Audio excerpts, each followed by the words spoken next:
आप एक घर इमेजिन करो, टीन के शेल्टर्स हैं, सिर्फ 4 टीन के शेल्टर्स हैं और उसके अंदर 10-12 लोग रह रहे हैं। That was our house.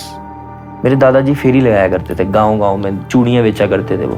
मेरी दादी जी चाय की दुकान करती थी। उन दोनों ने जो स्ट्रगल किए है ना, मेरे मम्मी पापा ने, भगवान किसी को ऐसी लाइफ ना दे। हाथ में चूड़ियाँ पहनने के लिए चूड़ियाँ नहीं थी, तो वो ऐसे धागे पहना करती थी मेरी मम्मी। मतलब आंटियाँ ना मेरी मम्मी की दुकान पे आके कहती थी, क्या लड़के ने नौकरी छोड़ दी है, स्टार्टअप कर रहा है। हिमाचल में भी स्टार्टअप हिमाचल एग्जिस्ट करता है, कोई काम ही नहीं है। आप इंस्टा पे उनकी स्टार्टअप हिमाचल की इंस्टा पे जाओगे तो आई थिंक लास्ट पोस्ट उनका 2017 का होगा। जब वो डिसीजन हुआ कि नहीं मुझे जाना है और साड़ी पहन के जाना है, अंदर क्या चल रहा था? अंदर ये था कि यार वहां से लेके वहां तक की चीज स्क्रिप्टेड है, क्योंकि वही हम प्रिपेयर कर सकते हैं।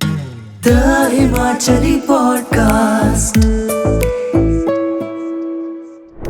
नमस्ते, मैं उपदेश और आप जुड़ चुके हैं द हिमाचली पॉडकास्ट के साथ। ये है हमारा एपिसोड 32। एपिसोड 32 के आज के हमारे गेस्ट हैं अंकुश बरजाता। वही अंकुश बरजाता जिन्हें आपने हाल ही में शार्क टैंक इंडिया के सीजन 3 में देखा होगा। अंकुश 23 वर्षीय एंटरप्रेन्योर हैं। इनकी ब्रांड है दीवा और ये पूरी दुनिया को साड़ी पहनाना चाहते हैं। अंकुश जहां एक तरफ खुश हैं कि उन्होंने हिमाचल को शार्क टैंक इंडिया जैसे प्लेटफॉर्म पे रिप्रेजेंट किया, तो वहीं थोड़ा चिंतित भी हैं हिमाचल में स्टार्टअप के इकोसिस्टम के हाल देखकर। वो कहते हैं कि हिमाचल में कोई भी सरकार हो, स्टार्टअप के इकोसिस्टम के ऊपर काम नहीं कर रही है। स्टार्टअप का हाल हिमाचल में बहुत खराब है। अंकुश ने अपनी अब तक की जर्नी हमारे साथ इस पॉडकास्ट के एपिसोड में शेयर की है। आप इस एपिसोड को देखिए, सुनिए, समझिए और हमारे नए YouTube चैनल THP क्लिप्स के साथ साथ इस YouTube चैनल को भी सब्सक्राइब कीजिएगा, क्योंकि ये कंटेंट बनाने में बहुत मेहनत लगती है।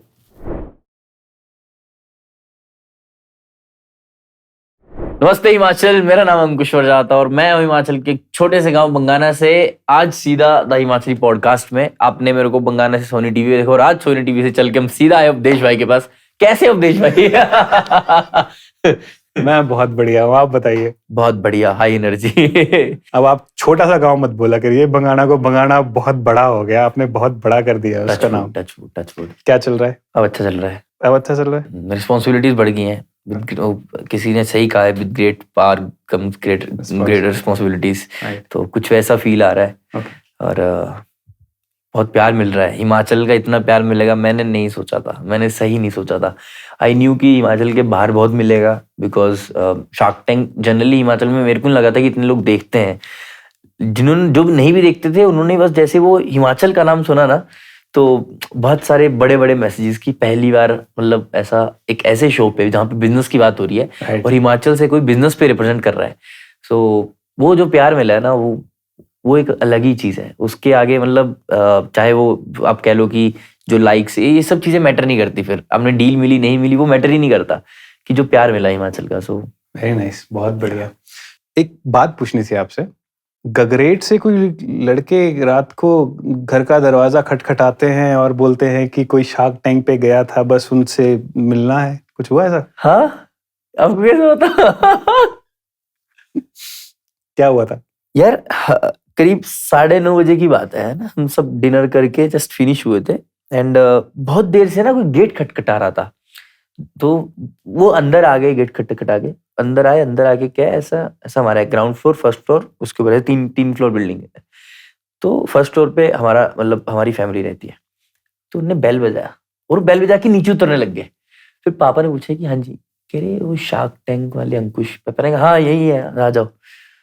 तो वो आए। फिर उन्होंने कहा कि हमने जैसे आपका एपिसोड देखा था और हमें ऐसे मन हुआ कि चलते हैं, मिल के आते हैं, और शायद पता नहीं कि मिलेंगे या नहीं मिलेंगे, लेकिन सिर्फ गेट को टच करके आ जाएंगे कि हाँ कि हम उनके घर जाके आए। मैंने कहा यार दिस इज लाइक कि गूज़बम्प्स बने ये। यार ये थोड़ी एक्सपेक्ट किया था कि क्या मैं किसी के लिए इतना इंपॉर्टेंट कि कोई मेरे लिए इतनी दूर से स्पेशल। तो उन्होंने बैठा, सबने चाय पी अच्छे से, उन्होंने अपना आइडिया मेरे को बताया कि हम ये स्टार्टअप पे काम कर रहे हैं। एंड देन मैंने उनको कुछ सजेशन दिए कि don't do this, do that. And उन्होंने वो लिए भी। एंड उन्होंने मेरे को एक तरह से अपना मेंटोर मेरे को बनाने आए थे वो। एंड मैं कैसे एक्सेप्ट नहीं करता वो चीज़। तो ये इंसिडेंट आपको कैसे बता? बाद में बताऊंगा, ऑफ द रिकॉर्ड बताऊंगा। श्योर। अच्छा, पापा की शॉप है, हाँ जी। पापा को फोन आता है कि जी कोई शार्क टैंक पे लड़का गया हुआ है, कोई आपके उधर बंगाणा का। हाँ हाँ बोले गया है बंगाणा का।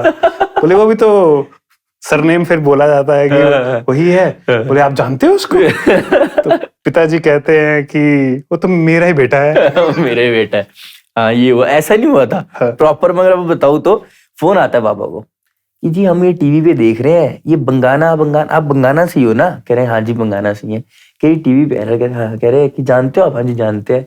अपने पापा के पास हमारे घर के पास रहता है। ऐसे नहीं बोला मेरा बेटा है। कह रहे कि आप भी बरजाता नहीं? कह रहे हाँ बर। तो कह रहे कि तो कभी ऐसा मिलना जुलना हो? तो कह रहे मेरा ही बेटा है भाई। ऐसे ये इंसिडेंट कैसे, आपको कैसे पता ये सब स्टोरी? है कुछ सोर्सेज है, हमारे भी हैं थोड़े बहुत। पापा को तो नहीं कॉल लगा दिया आपने यार आज? नहीं, मेरी कभी बात नहीं उनसे।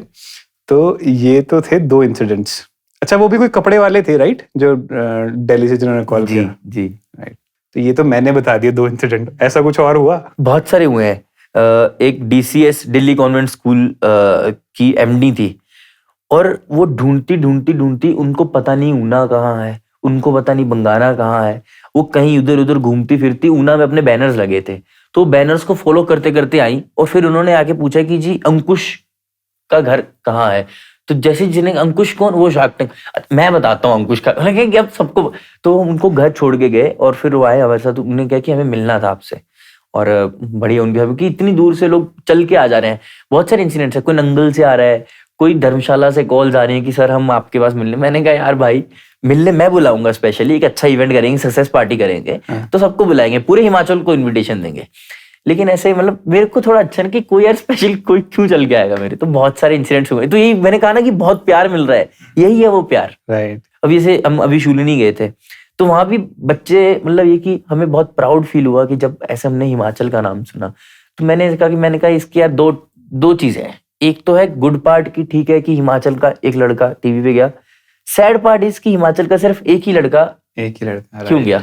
मेरे लिए वो, मैं ये ऐसे सोचता हूँ कि यार भगवान करे कि जब नेक्स्ट सीजन आए, या नेक्स्ट नहीं तो नेक्स्ट सीजन में हिमाचल से कम भी 3-4 पिक्चर्स तो हों आउट ऑफ 150।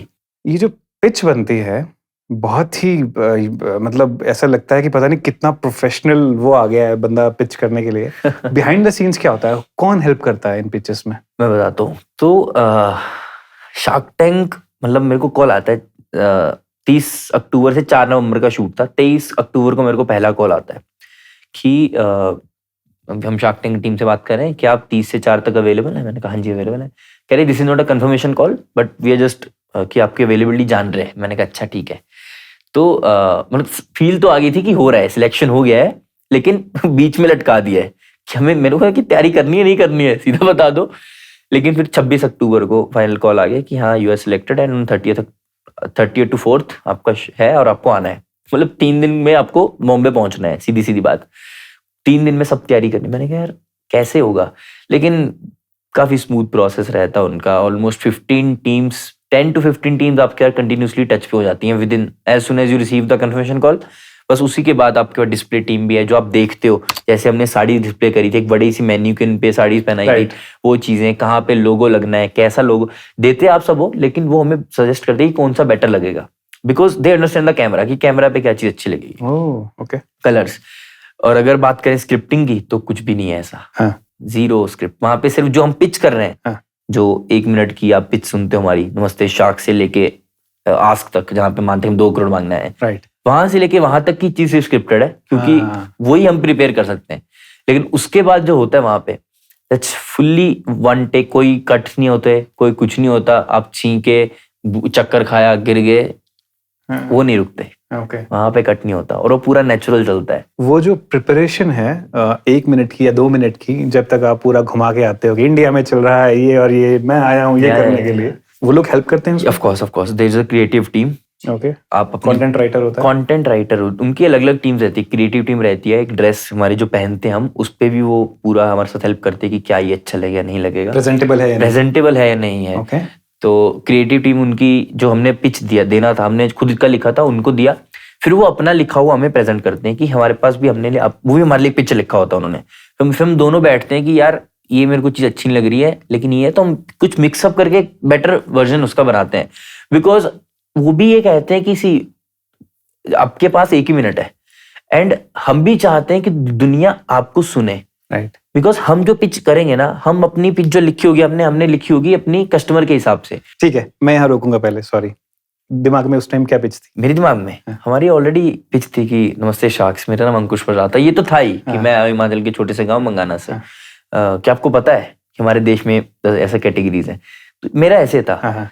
लेकिन उन्होंने जो चीज बनाई थी दैट वाज मास अपील वाली। आप मेरी पिच 1 मिनट की आई है, लेकिन मैंने जो पिच दिया वो 2.5 मिनट की पिच है, वो भी कट आउट हुई है। उसमें बहुत सारी चीजें ऐसे हमने बोली जो कट आउट हुई है, लेकिन what ever they have edited, उन्होंने हमारे अच्छे के लिए एडिट किया है। वो एक बहुत अच्छा, उसके लिए मैं थैंक्स करता हूँ शार्क टैंक की टीम का कि well edited. Oh very nice. So आपका एक वो था कि मुझे अमन और पीयूष से मिलना है। हाँ। उन दोनों से ही क्यों मिलना था? यार बट आई फील कि मेरी जो पर्सनैलिटी है वो दोनों से मैं एसोसिएट करता हूँ। जैसे अमन सर की पर्सनैलिटी है कि वो ब्लंट है, मतलब उनको ऐसा नहीं है कि मेरे को एक्ट नहीं करना एज अ फाउंडर, बिंदास, वो एकदम दिल्ली का छोकरा वैसे हैं वो। एंड सेम मेरी पर्सनैलिटी है कि मैं फॉर्मल नहीं होता बिना बात के किसी भी, आई स्टे इनफॉर्मल। पीयूष इसलिए बिकॉज जो पीयूष का विजन है सिमिलर, कुछ उसी तरह का विजन मैं भी रखता हूँ कि बहुत लॉन्ग टर्म विजन भी है और बहुत बड़ा विजन है। And same is with Piyush, बहुत ही स्ट्रेटेजिकल भी है वो, कैसे वो काम करते हैं उनको उनका काम करना। तो दोनों का मिक्सअप जो पर्सनैलिटी है वो शायद थोड़ा मैं खुद में देखता हूँ कि मैं ऐसा हूँ, तो इसलिए मेरे को अमन और पीयूष दोनों से मिलना था। अच्छा, तो अमन ने एक बात बोली जो कि बहुत उन्होंने फिर वो चलाई भी, वो उस पर इनफैक्ट अगर आप यूट्यूब पे जाओगे उनके उस वीडियो पे तो उस पर दिख रहा है कि वो सबसे ज्यादा ट्रैफिक उसी के ऊपर है कि यार मेरे को तेरे साड़ी वाले उसमें कोई इंटरेस्ट नहीं है, पर तू बंदा बहुत बढ़िया है and I want to connect with you, right. जब ये वर्ड्स कानों में पड़े कि साड़ी के बिजनेस में कोई मुझे वो नहीं है बट बंदा बढ़िया है, क्या आया था माइंड में? ऑनेस्टली बताना। उनका ये नहीं था एग्जैक्ट काउंटर, ये तो कट आउट हुआ है, ठीक है। उनका एग्जैक्ट काउंटर ये था, उनका जो मेरे को उनका था कि मुझे नहीं पता कि तू क्या चला रहा है, ठीक है। तू ऑनलाइन साड़ी की दुकान चला रहा है या मैन्युफैक्चर से कस्टमर को बेच रहा है, मेरे को इससे लेना देना ही नहीं है। लेकिन मेरे को इतना समझ आ रहा है कि तू बंदा तोड़ू है, वो तो कुछ ना कुछ तो उखाड़ लेगा, तो मैं उस जर्नी में तेरे साथ जुड़ना चाहता हूँ। ये एग्जैक्ट ऐसा था। लेकिन जो कट आउट होके उन्होंने किया, मेरे को तेरे साड़ी में इंटरेस्ट नहीं है लेकिन मेरे को तेरे में इंटरेस्ट है। लेकिन मैं आपको एक इनसाइड सीक्रेट बता रहा हूँ, अभी मैं रिसेंटली 1 वीक पहले मिला हूँ। उन्होंने जो मेरे को इनसाइट्स दिए, जो मेरे साथ उन्होंने बैठ के डिस्कशन किया, मैं 2 घंटे उनकी वैनिटी में था। हमारी ये डिस्कशन हुई है कि कैसे इसको ग्लोबल लेके जा सकता है, स्केलिंग कैसे करेंगे, 1 साल के अंदर 150 करोड़ का टर्नओवर कैसे करना है, यूएस कनाडा में किस तरह से जाएंगे, है ना, रशिया में 1 साल के अंदर हम जाने वाले हैं। विदिन 3 मंथ्स हम यूएस कनाडा एंटर करने जा रहे हैं। नेक्स्ट 3 मंथ्स हम रशिया एंटर करने जा रहे हैं। उसके नेक्स्ट 3 मंथ्स हम यूएई, जापान और यूरोपियन कंट्रीज एंटर करने जा रहे हैं। तो नेक्स्ट 1 ईयर का ये प्लान है। सेकंड प्लान है ऑफलाइन एंटर करने का, फ्रेंचाइजी मॉडल्स को सेल आउट करने का। तो ये फुल प्लान हमने 2 घंटे बैठ के बनाया। Very nice. So this is how much interested he is in saris and in my business. तो मैंने कहा यार आपने वहां पे ये काउंटर दिया, ही इज लाइक कि पैसे लेना और पैसे देना डजंट मैटर, मैं तेरे साथ हर टाइम खड़ा रहूंगा, ठीक है, and I will always suggest you what is good for your business. Very nice. I was like यार कि कैसी पर्सनैलिटी है ये, राइट। बाहर कमेंट्स पढ़ोगे, लोग कहते हैं अमन तो एरोगेंट हो गए, अमन ऐसे हो गए, अमन वैसे हो गए। एंड मैंने कहा यार लुक एट हिम कि ये कितनी बड़ी कंपनी चला रहा है और ये मेरे को टाइम देके ऐसी बातें जो बता रहे हैं। उन्होंने एक बहुत ही डीप इनसाइड सीक्रेट दिया कि एक बहुत बड़ी कंपनी है जो ऑलरेडी इंटरनेशनल कर रही है। Is like I will connect to him कि आप उनसे बात करना है and he will help you how to go international. या इंटरनेशनल। और क्या चाहिए। बाकी उनका विजन भी बड़ा अच्छा लगता है यार। अभी पीछे से एक ऐड आई थी, उन्होंने आई थिंक कुछ तो उन्होंने अपना वो किया है, कोई प्रोडक्ट को वो किया है एंड देन उसमें भी किसी और बड़े ब्रांड की जो खिंचाई की है। या 2 ब्रांड्स की है। हाँ, अब आपको पता नहीं होगा। Don't be a fan boy something कुछ तो था उसमें। जो डोंट बी अ फैन वो ये था, एक न्यूज़पेपर पे आर्टिकल था, ठीक है, बड़ा सा न्यूज़पेपर लगाया हुआ है। एक तरफ एप्पल है, सेब है, एक तरफ है airport. Don't be a fan boy, be a boat head. Fan boy as in कि आप एप्पल के प्रोडक्ट इसलिए यूज करते हो बिकॉज आप एप्पल के फैन बॉय हो, तो आप सब कुछ एप्पल का यूज करते हो। इट्स लाइक कि इट्स नॉट कंपल्सरी कि आपको 20, 25, 30 हजार के एयरपोर्ट्स लेने हैं। ट्राई बोट का this thing. So this is what he wanted to promote. वो खुद को वहां प्लेस करना चाहते हैं। नीचे उन्होंने लिखा कि एक्टिव नॉइज कैंसिलेशन। सो वो यहाँ पे क्या रहते हैं कि वो खुद को ना नॉइज से कम्पीट नहीं कर रहे, वो खुद को एप्पल के सामने प्लेस कर रहे हैं। सो ये एक अलग माइंडसेट है, माइंडसेट है। Very nice. कि खुद को अलग ही कर दिया, मार्केट से अलग कर दिया। तुम लड़ लो आपस में जिसको लड़ना है, I am not in the race. Sari पहन के जाने का आइडिया किसका था ऑनेस्टली? Shark tank. हाँ, मुझे लगा ही था। मैं तो ऐसा कभी मतलब सोच भी नहीं सकता। मैंने तो सिंपल से ब्लेजर पहन के बढ़िया जैसा मैं रहता हूँ। लेकिन जिस दिन कंफर्मेशन, उसके नेक्स्ट डे मेरे को कॉल आते कि अंकुश क्या आप साड़ी पहनोगे? मैं क्या साड़ी? मैंने कहा कि क्या आप इसको फनी करना चाहते हो? तो उन्होंने कहा नहीं। कहती this is gonna be the that pitch की जिससे इंस्पिरेशन मिलेगी, लोगों को मोटिवेशन मिलेगी। And if any founder can do it, that's you. Stereotypes को तोड़ना। या स्टीरियोटाइप्स को तोड़ना। कह रहे कि we want to pass a statement.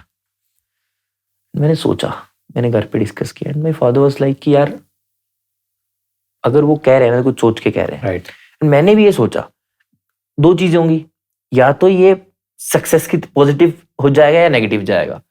अगर नेगेटिवली वायरल हुआ तब भी वायरल होगा, ठीक है, तो ट्रोल होंगे, लेकिन ब्रांड फेमस तो हो जाएंगे, नाम तो होंगे। हाँ, फेमस तो हो जाएंगे। नाम होना है, चाहे फिर किसी भी तरह हो। Publicity, any sort of publicity is good publicity, चाहे वो नेगेटिव हो चाहे पॉजिटिव हो। मैंने कहा ठीक है, पब्लिसिटी होगी, ठीक, कोई दिक्कत नहीं है, कर लेंगे। लेकिन मैंने सोचा, लेकिन मैं एक चीज बताना चाहता हूँ, मैंने दीवा का नाम रखा था, DEEVA। हमारे पास सजेशन था DIVA, दीवा का मतलब होता है गॉडेस। मैंने दीवा इसलिए रखा था बिकॉज मेरा ये मानना है, बहुत सारे लोग डिसएग्री भी करेंगे, कि 10 years down the line sari या कोई भी अपैरल जो है वो जेंडर स्पेसिफिक नहीं रह जाएगा। हाँ, यस, साड़ी अभी विमेन पहनती हैं। धोती अगर आप मान लो 10,000 कमा रहे हो तब भी आप वही 200 रुपए की धोती लगाते हो। हाँ। अगर आप 2 करोड़ कमा रहे हो तब भी आप वही 200 रुपए की धोती लगाते हो। लेकिन कैसा हो कि आपके बगल में आपकी पार्टनर बैठी है साड़ी पहन के, सेम साड़ी आपके ऊपर धोती की तरह ड्रेप्ड है ना, तो बहुत एक डिफरेंट आएगा। सेकंड थिंग इज कि साड़ी इंडिया में तो है ही है, लेकिन नॉन इंडियंस, इंडिया के बाहर रशिया, यूएस में साड़ी बहुत एक्सेप्ट कर रहे हैं लोग, अडेप्ट कर रहे हैं। तो जब कोई भी कपड़ा या कोई भी फैशन की चीज नॉन इंडियंस तक पहुंच जाती है, फिर वो जेंडर स्पेसिफिक नहीं रहती। ठीक है, अगर मैं एक सिंपल सी एग्जांपल दूं, तो जो पैंट्स हमारे यहाँ लड़के उन 90s में 2000 में पहन रहे थे, आज वो लड़कियों का फैशन है, राइट, कि बॉटम से खुला रखना, ये सब चीजें 90s का फैशन जो कि आज लड़कियों में चल रहा है। तो मेरा मानना बिल्कुल सही भी होगा, और मतलब कि 10 years डाउन द लाइन ऐसा मैं बिल्कुल सरप्राइज नहीं होगा कि लड़के भी साड़ी को धोती की तरह स्टाइल करके पहनना चालू कर दें। नई मार्केट क्रिएट होगी। तो इसलिए मैंने दीवा रखा था। तो जब उन्होंने मेरे को कहा कि सर क्या आप साड़ी पहन के आओगे, तो मैंने सोच के फिर फाइनली मैंने कहा चलो लेट्स डू इट। दीवा का मतलब क्या हुआ? दीवा पंजाबी वर्ड है, दीवा जलाते, दीवा बड़े सारी रात मेरे हानिया। अच्छा, ओके। सेक्रेड लैंप, दिया, सेक्रेड लैंप है, जब माँ दिया जलाते हैं, दीवा वो वाला दीवा है, वो वाला दीवा है। अच्छा। तो इसके पीछे भी ये है कि मेरी मम्मी पापा की दुकान है, उसका नाम है ज्योति क्लॉथ हाउस। ओके। जब मैंने दीवा शुरू किया था तो मेरे पापा ने मेरे को कहा था कि तेरी मम्मी ने 2004 में ज्योति जनरल स्टोर शुरू किया था, जो कि आगे चल के ज्योति क्लॉथ हाउस बना। तो हमने 2004 में ज्योति जलाई थी और आज भी जल रही है। तो आज तू दिया जला रहा है, दीवा जला रहा है, और मेरा यही आशीर्वाद है या यही कामना है कि ये दिया जलता रहे। क्या बात है। और हमें नहीं, पूरी दुनिया को रोशन करे। तो ऐसा मेरे पापा, मैंने कहा यार क्या थॉट है। पापा का दिमाग बहुत तेज चलता है, मतलब इन चीजों में बहुत विजनरी है पापा। मैं 1% हूँ, तो I have learned everything from my parents, not just papa mama both, and grandparents also. गलत बंदे को बैठा रखा क्या मैंने सामने वाली सीट पे आज? मैं कह रहा एक आपको, मतलब मैं तो चलो हूँ, अगर मेरे पापा के साथ एक पॉडकास्ट करना चाहिए, सब फिलोसॉफिकल, अलग तरह की लाइफ, उनका लाइफ को देखने का नजरिया बहुत अलग है। कनेक्ट कराना हम करेंगे 100%। वो मनी को वो नहीं करते, because even he is into business, लेकिन money doesn't matter to him anything. वो कुछ अलग सोच वाले व्यक्ति हैं। Very nice. अच्छा, वापस आते हैं वहीं पे। हाँ जी। जब वो डिसीजन हुआ कि नहीं मुझे जाना है और साड़ी पहन के जाना है, अंदर क्या चल रहा था? अंदर ये था कि यार कि कैसे इसको पहना जाए कि ये अच्छा लगे और ऐसा ना लगे कि कुछ ओवर किया हुआ है ना। इट शुड बी लाइक कि जैसा मैं हूं मेरे साथ वो रेजोनेट करे। और फिर हमने डिसाइड किया, बहुत सारे ऑप्शंस चेक किए, मैंने खुद भी कुछ चीजें स्टाइल की, मैंने सब खुद स्टाइल किया है। तो बिकॉज मैंने फैशन वीक्स किए हैं, बहुत ज्यादा सब चीजें की है, तो मेरे पास था एक्सपीरियंस कि मैं क्या कर सकता हूँ। And we tried multiple things, we searched a lot, हमने इंटरनेशनल सर्च किया कि किसने कैसे पहनती है ऐसे। तो एक खैबी लेम करके, खैबी लेम नहीं सॉरी, वो एक साउथ अफ्रीकन एक इन्फ्लुएंसर है जो कि कुछ साड़ी की तरह चीज पहन के डांस करता है इंडियन सॉन्ग्स पर। उसकी पार्टनर किली पॉल। किली पॉल। तो किली पॉल करता है, राइट। यार वो भी तो पहनता है, ठीक है। मैंने कहा कुछ उस तरह से पहनते हैं। फिर उनका एथनिक वियर है वो, उनका एथनिक वेयर है वो, साड़ी है वो, साड़ी ही है वो, ठीक है। वहां भी हम साड़ी लेके जाएंगे। तो उसको मैंने ऐसे कुछ स्टाइल करते हैं। एंड ऊपर फिर मैंने मान्यवर का वो पहना एंड नीचे हमने धोती की तरह साड़ी को स्टाइल किया और स्टाइल करके उसको पीछे से आगे लेके आए जैसे कि कोई राजा पहनते हैं। अगर आपको साड़ी की हिस्ट्री चेक करनी हो तो साड़ी, मैं कह रहा हूँ 10 साल बाद लड़के पहना करेंगे, लेकिन अगर आप हिस्ट्री चेक करोगे तो जो राजस्थान में राजा लोग थे वो साड़ी को पहना करते थे। तो साड़ी वो है जो हमारे कल्चर का पार्ट है। अभी जो आर्ट है वो खत्म हो चुकी है। साड़ी पहनने की जो आर्ट थी, बन तो अभी भी रही है, लेकिन जो पहनने की आर्ट थी, कैसे पहना जाता था, लड़के पहन के कैसे इसके साथ राजा लगते थे, वो चीजें खत्म हो गई हैं। लेकिन शुरू होगा। हम फ्यूचर में नहीं जा रहे हैं फैशन के मामले में, हम फ्यूचर में नहीं जा रहे हैं, हम वापस पास्ट में जा रहे हैं। हम वापस क्लासिक चीजों को एक्सप्लोर कर रहे हैं फैशन में। तो आजकल फिर अंकुश पहनते हैं साड़ी? नहीं है, मैं तो यार मैं जैसा हूँ वैसे ही रहता हूँ। अच्छा, अभी दूसरों को पहनाएंगे? दूसरों को तो जरूर पहनाएंगे, साथ में मिलकर। नहीं बट हाँ, जब भी कभी मैं पूजा पे बैठूंगा या कभी भी ये करूंगा तो मैं अब डेफिनेटली साड़ी को एज अ धोती स्टाइल करूंगा। हम वो पिक्चर देखना चाहेंगे। मैं जरूर, मैं 100% शेयर करूंगा उसमें। तो मैं यार, I love my product, sari is my product. जब मैं वहां पे गया था बॉम्बे में तो उन्होंने मेरे से 2 बार ये चीज पूछी। जब मैं जैसे पहुंचा इवनिंग में, ऐसे ही हम अकेले रूम में बिठाया उन्होंने मेरे को, सारी क्रिएटिव टीम बैठी थी, मैं बैठा था, उन्होंने मेरे को पिच सुनाया। They asked me this question, कह रही कि अरे श्योर कि आप साड़ी पहनोगे? मैंने कहा मैंने एक बार हाँ कर दी ना, मैंने कहा तो मैं पीछे नहीं हट रहा। मैंने कहा sari is my product, sari मेरा प्रोडक्ट है, मैं साड़ी बेचता हूँ। एंड अगर मैं अपने प्रोडक्ट को लेकर कॉन्फिडेंट नहीं हुआ तो पूरी दुनिया में कोई नहीं होगा। Very nice. एंड जो रिजल्ट होगा फिर वो देखा जाएगा। एंड रिजल्ट अच्छा आया। कमेंट्स में भी लोगों ने अप्रिशिएट ही किया उस चीज को। लड़कियों ने तो बहुत ही ज्यादा अप्रिशिएट किया कि यार गट्स है भाई कि कोई बंदा साड़ी पहन के आ गया। ये है बंदा। बंदा ये बिंदास है भाई। पर आपको जो वो काउंटर किया था ना राधिका जी ने, मैं क्यूरियस हो गया था। अच्छा आंसर क्या आएगा अब ये, तो मैंने पहली बार देखा था। और जो आंसर दिया ना आपने वो बहुत सही था। मैम आपकी जो आप सोच रहे हो ना, जिस आप अलग वे में सोच रहे हो, आप उस कस्टमर के पर्सपेक्टिव से सोचो।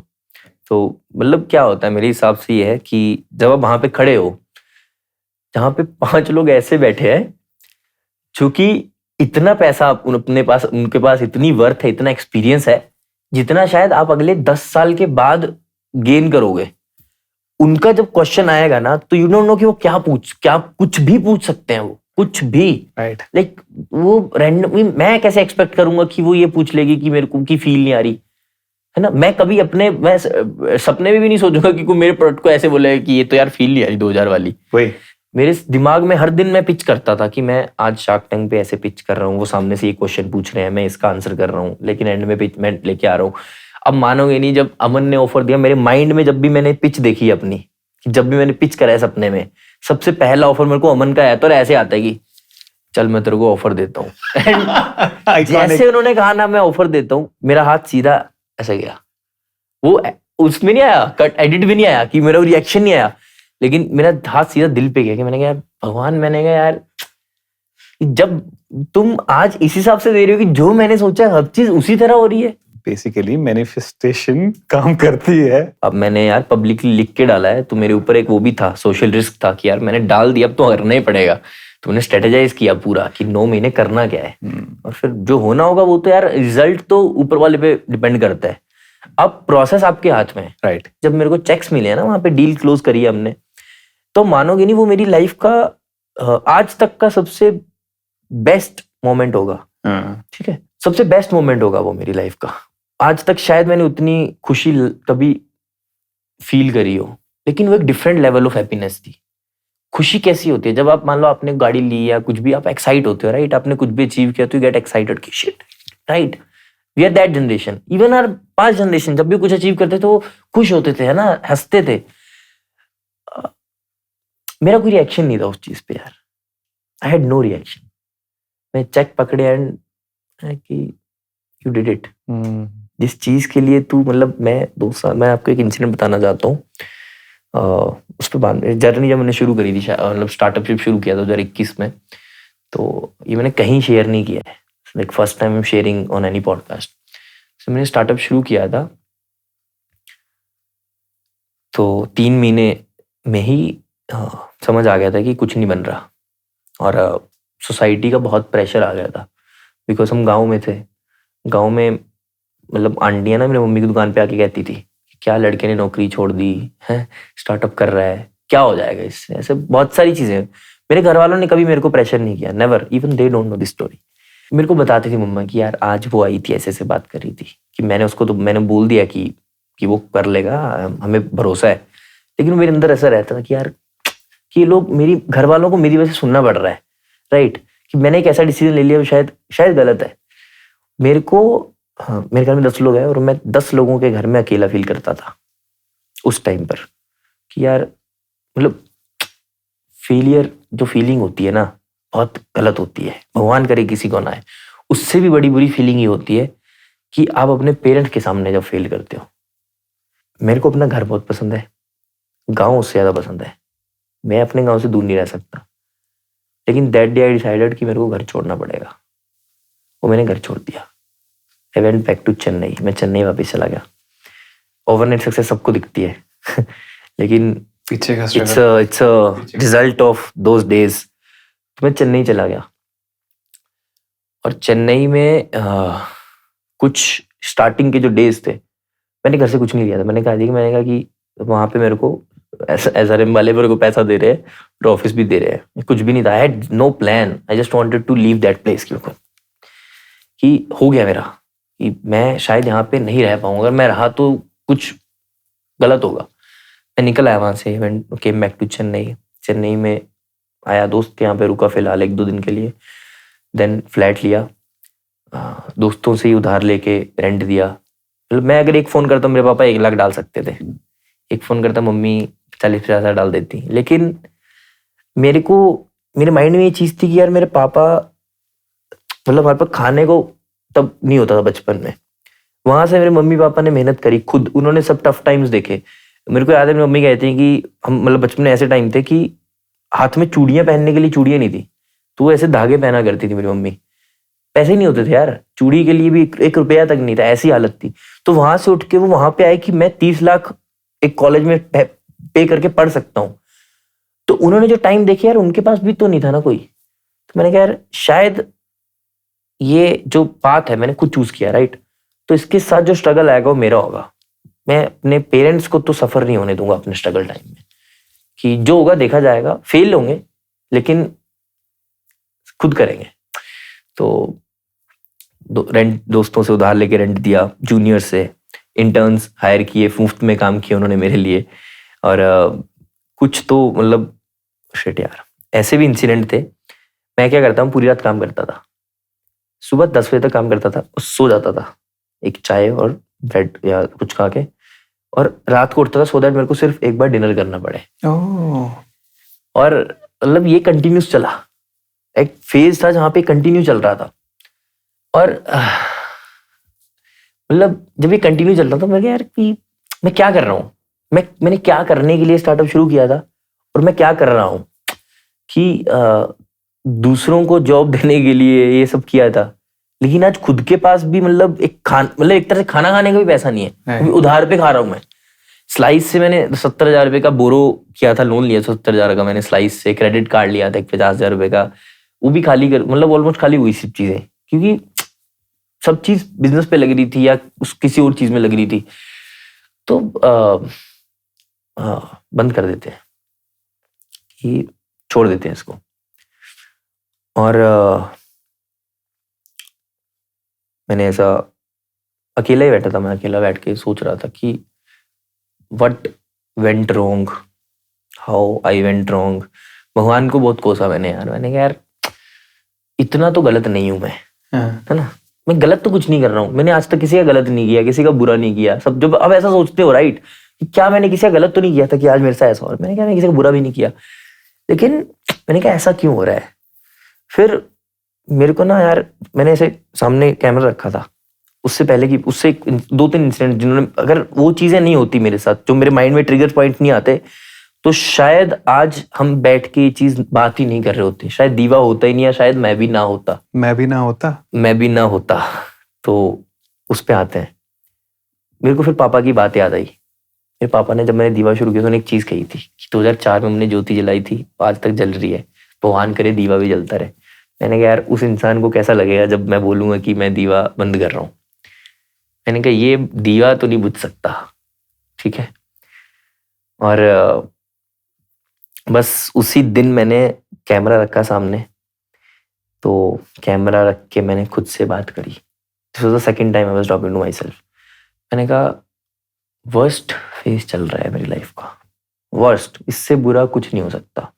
कि बचपन से ही आज तक ऐसा टाइम नहीं आया, चाहे मैं छोटे पर गरीब परिवार में पैदा हुआ, लेकिन मेरे को कभी भी ऐसा टाइम नहीं देखने को मिला। I was happy even at those days, even at those times. आज कुछ बहुत ही गलत है, जमीन से भी नीचे हूं मैं, इससे नीचे जा ही नहीं सकता, कुछ है ही नहीं बचा हुआ। रोना आ रहा है, मैंने कहा रोने का मन हो रहा है, टूट रहा हूं मैं एक ऐसा इंसान हूं जिसको कभी आंसू नहीं आता आंख में। मेरे को बहुत रेयर सिनेरियो होगा कि मेरी आंखों में आंसू आया होगा। मैं ग्रैंड पेरेंट्स के बहुत क्लोज था, जब मेरे ग्रैंड पेरेंट्स की डेथ हुई मैं तब भी नहीं रोया, आंख में आंसू नहीं आया। अंदर से मैं बहुत रोता हूँ, लेकिन आंसू कभी नहीं आया, आज तक नहीं आया। मेरे पापा ने मेरे को सिखाया ऐसा बचपन से ही कि मेरे पापा कभी नहीं रोते और मैं कभी नहीं रोता। दैट वाज द डे कि मेरे को आंखों से ना ऐसा आंसू फील हुआ कि आंख भर गई है, ठीक है। और जब एक रेयर सिनेरियो आपके साथ होता है ना, तो मैं ऐसे वीडियो बना रहा, सामने कैमरा है, मैंने कहा रोना आ रहा है लेकिन रोना नहीं है। मैंने कहा आंसू टपकना नहीं चाहिए, खुद से बात कर रहा हूं, मैंने कहा टपकना नहीं चाहिए आंसू। आज अगर आंसू टपक गया तो मैं टूट जाऊंगा, और अगर मैं टूट गया तो मैं अकेला नहीं टूटूंगा, बहुत लोग टूटेंगे मेरे साथ। मैंने कहा मैं नहीं रो सकता, ना मैं टूट सकता हूं। मैंने कहा दिन आएगा जिस दिन मैं रोऊंगा, लेकिन तब रोऊंगा जब कुछ उखाड़ा होगा, उससे पहले मेरी आंख से आंसू आ जाएगा, मैं ऐसा नहीं होने दूंगा। मैंने एक स्टोरी सुनी थी कि एक पहाड़ से 2 पत्थर को तोड़ा गया, 2 पत्थरों को तोड़ा गया, उसको मूर्तिकार के पास छोड़ा गया। मूर्तिकार दोनों को तराशने लगा, चोट मारने लगा, तो एक पत्थर टूट गया और एक को मूर्ति बन गई। तो जो टूट गया उसको सीढ़ियों पे लगा दिया, और जो दूसरा था उसको मंदिर में लगा दिया। तो एक दिन सीढ़ियों वाला ऐसे रोने लगा कि ऐसे रो रहा है। तो मूर्ति वाले ने पूछा कि भाई तू क्यों रो रहा है? तो मूर्ति को जवाब देता है कि यार हम लोग सेम पहाड़ से टूटे, है ना, सेम मूर्तिकार ने हमें तराशा, लेकिन लोग तेरी पूजा करते हैं, मेरे पे पाँव रख के जाते हैं। तो फिर मूर्ति ने वही बहुत अच्छा जवाब दिया कि जब हम दोनों को मार पड़ रही थी तो टूट गया और मैं टूटा नहीं। तो वहां से मेरे को था कि यार, मैंने कहा टूटना तो नहीं है, मैंने कहा पाँव में तो नहीं आना कभी भी। मैंने कहा अगर आज टूटे नहीं ना तो एक ना एक दिन मूर्ति तो जरूर बनेंगे। अंकुश एक बात बताओ, ये हाउ ओल्ड वर यू? 21। यार 21 की एज में इतनी मैच्योरिटी कैसे? Experiences, family experiences. बचपन से यार मैं बहुत जल्दी मैच्योर हो गया था। गरीब परिवार, छोटे परिवार के बच्चे जल्दी मैच्योर हो जाते हैं। मैच्योरिटी इसलिए भी थी, मैं बहुत स्पिरिचुअल रहा हूँ बचपन से ही, और मे बी वहां से भी थोड़ा आता है आपको। मेरे को मेरे पेरेंट्स ने कंटिन्यूसली चीजें सिखाई हैं। मैं कंटिन्यूसली ऐसी लोगों के सर्कल में रहा हूँ जो मेरे से एज में बड़े ही थे, 10 साल बड़े थे, 8 साल बड़े थे। Because of that I think मैं चीजें कुछ पहले समझ गया। ऑल्सो मैंने बहुत सारी चीजें देखी हैं यार, बहुत सारी चीजें। मैंने अपनी फैमिली को 0 से 1 आते देखा, मैंने फैमिली को पैसा कमाते देखा, मैंने पैसों की वजह से रिश्ते को दूर होते देखा, मैंने बहुत चीजें देखी हैं। और ये सब चीज मैं ऑब्जर्व करता हूँ कि ये ऐसे होता है, ये ऐसे होता है। तो मैंने कहा कि या तो कमाना है, या तो बहुत ही ज्यादा कमाना है, नहीं तो फिर घर बैठो साधु संत बन जाओ। बीच का कुछ भी नहीं है। मेरे को इतना समझ आ गया कि पैसा आपको इज्जत देता है, शोहरत देता है, रिस्पेक्ट देता है, ठीक है। हम बैठते हैं नॉर्मल घरों पे, आप बात मत करो चाहे कि यार पैसे की बात करता है, घमंडी हो गया, लेकिन बात करनी पड़ेगी, राइट। अगर आप अपने बच्चे को पैसे की बात वैल्यू नहीं समझाओगे, पैसे की अहमियत नहीं समझाओगे, तो वो एट द एंड फिर कहाँ जाएगा वो हम बात भी नहीं कर सकते। तो आज हम उस जनरेशन में, और ये जो मेच्योरिटी है शायद मेरे को मेरे पेरेंट्स से ही मिल रही है, मेरे ग्रैंड पेरेंट्स से मिली है, और फैमिली वैल्यूज हैं शायद उन वजहों से मिली है। और बाकी मैं यार माइंड ट्रेनिंग करता हूँ अपनी, मैं कंटिन्यूसली ऐसे लोगों को सुनना पसंद करता हूँ जो मेरे से ज़्यादा हाई सक्सेसफुल है, जैसे यार इलॉन मस्क और सर रतन टाटा, अभी करंटली हमारे डेवलपमेंट मिनिस्टर हैं इंडिया के, गडकरी साहब, उनकी एक बहुत ही ब्रिलियंट पॉडकास्ट है कि कितना बड़ा विजन है, विजनरी कैसे है वो। तो यार ऐसी कुछ चीजें मैं सुनता रहता हूँ। You need to train your mind कि कैसे इन लोगों ने चीजें बड़ी बनाई है। बिकॉज लोग कहते हैं कि आपने बंगाना में बैठ के ये कैसे बना लिया। यार आज की डेट में हमारे लिए डिजिटली इतना कुछ अवेलेबल है, अगर आप राइट जगह पे जाके राइट इंसान को सुनो ना, वही आपके लिए मास्टर क्लास है। और शायद मैंने वही किया है। लोगों को आज क्या है, लोगों को सक्सेस स्टोरी सुननी है कि यार इतना बड़ा कैसे बन गया, है ना, ऐसा वाह बढ़िया पैसे कमा रहा है। लोगों को ये देखना है। आज आप इंस्टा खोलो, सबसे ज्यादा वायरल क्या रील जाती है, आप एक बढ़िया स्पोर्ट्स कार लेके आओ, उसके आगे डाल दो, इट्स वायरल। लेकिन अगर कोई इंसान अपने बारे में जेन्युइन बात बता रहा होगा, वो उसको क्या कुछ व्यूज नहीं होंगे। एंड आजकल चीजें व्यूज के ऊपर मैटर करती हैं। लेकिन मेरे को ये लगता है कि अगर आपको बड़ा बनना है ना, तो आपको सक्सेस स्टोरीज तो सुननी है, लेकिन उससे ज्यादा आपको फेलियर्स सुनने हैं लोगों के। कौन सी ऐसी फेलियर्स की स्टोरी है जो आपने सुनी हो बुजुर्गों से या कहीं इंटरनेट पे भी, जिसने आपको मतलब कुछ अलग ही मूव किया? कोई ऐसी? पेरेंट्स। चलिए बताइए जरा। मेरी लाइफ में मेरे से ऐसे कोई पूछता है कि आप किससे मोटिवेटेड हो या इंस्पायर्ड हो, या व्हाट कीप्स यू मोटिवेटेड, तो दैट्स माय पेरेंट्स, मेरे माता पिता। हाउ यार, मैं आपको आप एक घर इमेजिन करो, टीन के शेल्टर्स हैं, सिर्फ 4 टीन के शेल्टर्स हैं, और उसके अंदर 10-12 लोग रह रहे हैं। That was our house.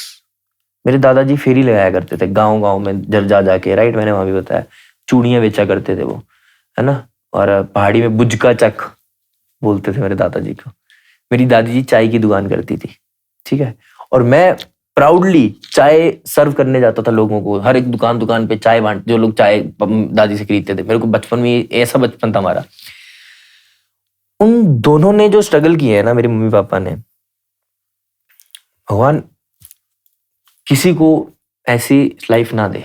कुछ स्टोरीज जो मेरे साथ वो शेयर करते हैं, बहुत पर्सनल स्टोरीज हैं, शायद मैं आज पब्लिक कर रहा हूँ, लेकिन होनी चाहिए वो, कि मैं आज जो हूं ना, I am just the face, है ना, they are the backbone, they both are the backbone. मैं आज कुछ बना हूं ना, तो दैट्स ऑल बिकॉज ऑफ मेरे माता पिता एंड दादा दादी। मेरी मम्मी पापा की शादी हुई थी 1999 में, ठीक है। मेरे पापा पढ़ने में बहुत अच्छे थे, उस ब्रिलियंट स्टूडेंट।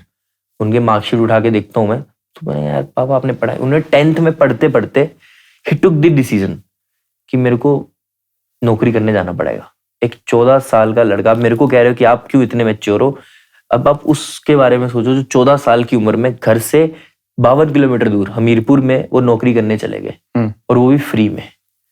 3 महीने उनको फ्री में सिखाया वहां पे, उन्होंने कपड़े की दुकान पे वो सीखने चले गए। मेरे पापा, मतलब मेरे को ऐसा कि जब सिर्फ इससे मैन टू मैन टॉक हुई थी मेरे और पापा के बीच में, ही वाज लाइक कि जब मैं यहाँ से गया था ना 14 साल की उम्र में, तो मैं रोता था सीढ़ियों पे बैठ के अकेला। घर की बहुत याद आती थी, लेकिन वापिस नहीं आ सकता था मैं, ऑप्शन नहीं थी। जब मैं अपने फेज में था ना, तो मैं उन मोमेंट्स को याद करके, यार मेरे पापा कैसे गो थ्रू किए होंगे, है ना, वो तो नहीं आए वापिस, वो तो नहीं, उनने तो रुके ना वहां पे। तो मैंने कहा मैं क्यों जाऊंगा, बेटा तो मैं उनका हूँ।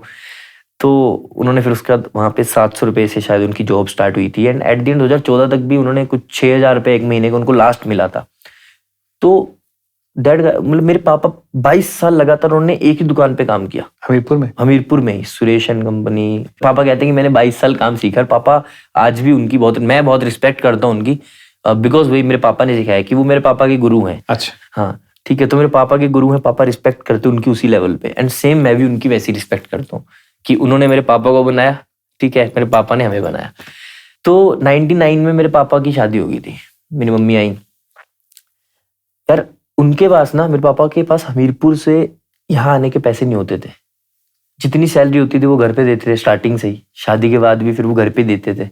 खुद के पास कुछ नहीं रखते थे, 1 रुपया, कि बस खाना तो वही दे रहे हैं। सब कुछ मैं खुद के पास शायद 100 रुपये भी रखते होंगे तो वो भी वहीं चल जाता था, वहीं खत्म हो जाता था।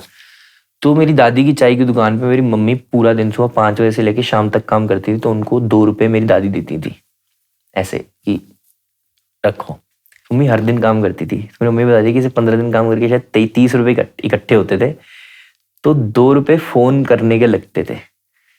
तो मम्मी फोन करती थी और उनको पापा को कहती थी कि किराया हो गया है। किराया लगता था 28 रुपये, 14 रुपये, 14 आने के 14 जाने के। तो मम्मी कहती किराया हो गया तो अब घर आ जाओ। तो फिर वो 30 रुपये से मम्मी उनको वो करती थी, चूड़ी नहीं खरीदती थी, उनके हाथों में चूड़ियाँ नहीं होती थी, उनके हाथों में ऐसे धागे रहते थे। तो वो उस 30 रुपये से पापा को बुला लेती कि चलो आप आ जाओ। ये टफ टाइम्स उन्होंने वो टाइम्स देखे हैं।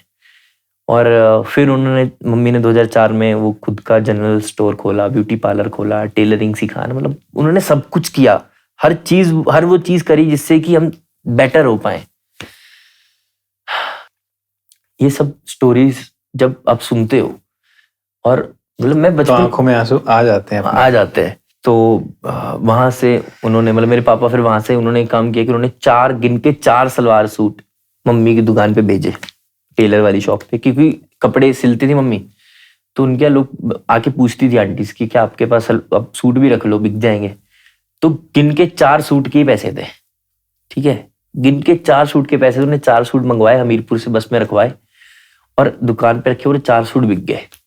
और 4 सूट में उनको शायद कुछ कितना 100 रुपया बचा होगा। तो उन्होंने कहा कि यार 100 रुपया एक दिन का बचना शुरू हो जाएगा, मतलब महीने के 3000 तो बच जाएंगे। तो उन्होंने कहा कि चलो तो ये अच्छा चल गया, क्योंकि पापा वहां पे रह के 3000 4000 कमा रहे थे, तो यहाँ पे मम्मी कमा रहे, तो 6000 हो जाएगा मिलके, तो चलो थोड़ा बेटर हो जाएगा।